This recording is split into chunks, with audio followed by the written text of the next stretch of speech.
Hello' guys, আপোনালোক কেনে আছে? আশা কৰিছোঁ সকলো ভালে আছে আৰু স্বাগতম জনাইছোঁ আপোনালোকক মোৰ অন্য এটি ভ্লগলৈ।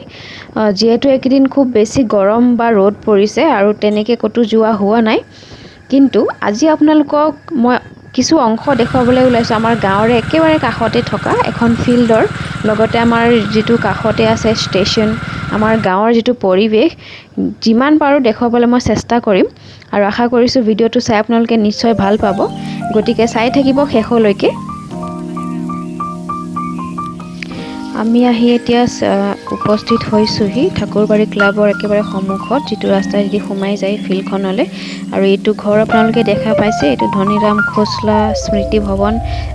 এইটো বনোৱা বেছি দিন হোৱা নাই বাৰু, আমি সৰু থাকোঁতে এইটো নাছিলে। আৰু ঠাকুৰবাৰী ক্লাবটো আপোনাৰ স্থাপিত কৰা হৈছিল 1924ত, ব্ৰিটিছৰ দিনতেই। আৰু এই ৰাস্তা যিটো আছে এইটো বনোৱাও বেছি দিন হোৱা নাই বাৰু, এইটো PWDৰ অধীনত বনোৱা হৈছিল। গতিকে ব'লক ভিতৰলৈ সোমাই যাম। এতিয়া আপোনালোকে মোৰ পাছফালে দেখিবলৈ পাব এটা পুৰণি কালৰ ঘৰ, ব্ৰিটিছ যুগৰ ঘৰ। আমাৰ কাষৰে এজন খুৰাই আমাক কোৱা মতে এই ঘৰটোতে আপোনাৰ 25 ডিচেম্বৰ তাৰিখে পাৰ্টি কৰা হৈছিল। আৰু পাৰ্টি কৰি থাকোঁতেই ব্ৰিটিছসকলে এজনী মহিলাক বেয়া কাম কৰি আমি যিটো ৰাস্তাইদি সোমাই আহিছিলোঁ ফিল্ডখনলৈ, তাৰ কাষতে হেনো পুতি থৈছিল। আৰু তেতিয়াৰে পৰাই যদি 25 ডিচেম্বৰ তাৰিখে ৰাতি 12টা বজাত এই পথেদি অহা যোৱা কৰা হয়, তেন্তে নিশ্চয় সেই ঠাইডোখৰতে মানে আপোনাৰ গাড়ী ষ্টাৰ্ট বন্ধ হৈ যায়, নতুবা কিবা নহ'লে কিবা প্ৰব্লেম হয় বুলি মানুহে কোৱা শুনিছোঁ। কিন্তু এই কাহিনীটো কিমান দূৰ সত্য মই নাজানো বাৰু। আপোনালোকে যদি ইয়াৰ বিষয়ে কিবা জানে, আমাৰ যিবিলাক ইয়াৰে লোকেল মানুহ আছে তেওঁলোকে কমেণ্ট কৰি মোক জনাবচোন।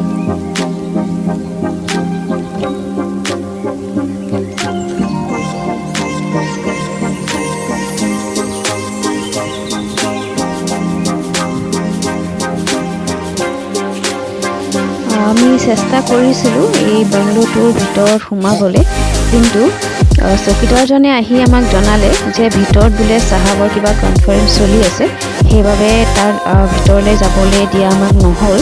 কেতিয়াবা আকৌ যদি সময় সুবিধা মিলে তেন্তে ভিতৰটো আপোনালোকক দেখুৱাবলৈ চেষ্টা কৰিম।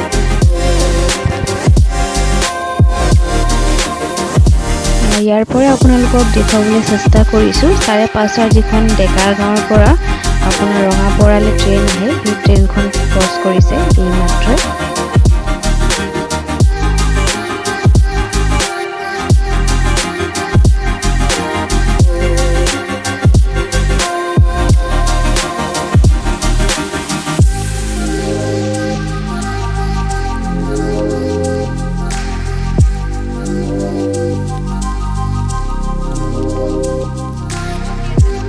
এইখন ফিল্ডতে ৰাতিপুৱা সন্ধিয়া আমাৰ গাঁৱৰে কিছুমান উঠি অহা ল'ৰাই খুবেই কষ্ট কৰি আছে ডিফেন্সত জইন কৰিবলৈ।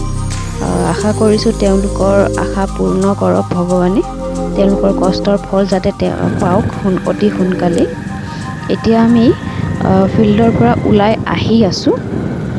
আহি আপোনালোকক এতিয়া লৈ যামহি আমাৰ ঠাকুৰবাৰী ৰেলৱে ষ্টেচনলৈ।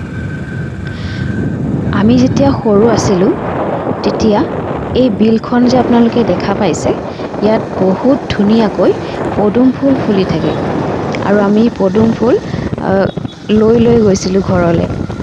এই ঠাইডোখৰৰ লগত বহুত স্মৃতি জড়িত হৈ আছে আমাৰ। ষ্টেচনলৈ সোমাই আগফালে মানে অপজিটত ডাঙৰ পথাৰ এখন আপোনালোকে দেখিবলৈ পাব, য'ত নেকি গৰুৱে ঘাঁহ খাই থকা। আৰু এতিয়া যিহেতু সন্ধিয়া হৈছেহি, 6টা বাজিবৰ হৈছেহি, গৃহস্থই গৰু ঘৰা-ঘৰি নিবলৈ চেষ্টা কৰি আছে। আপোনালোকক দেখুৱাবলৈ মই চেষ্টা কৰিম বাৰু যিমানখিনি পাৰোঁ।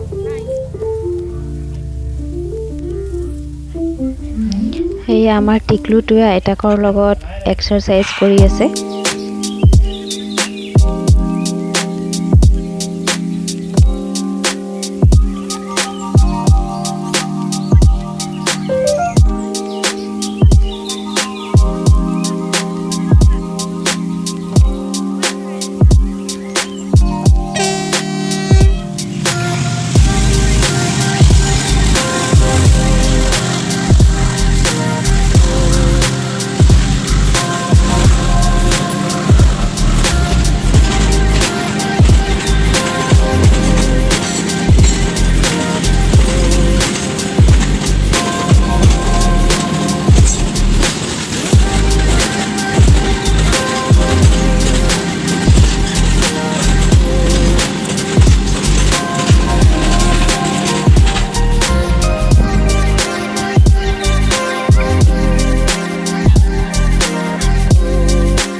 তেওঁলোকক দেখিলে আমাৰ ল'ৰালি কাললৈ মনত পৰি যায়, নহয়নে বাৰু?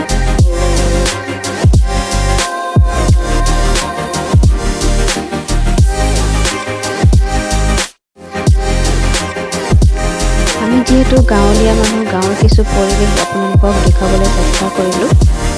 আৰু এই ভিডিঅ'টোত যদি কিবা মোৰ ভুল হৈছে তেন্তে মোক আঙুলিয়াই দিবলৈ নাপাহৰিব কমেণ্ট কৰি।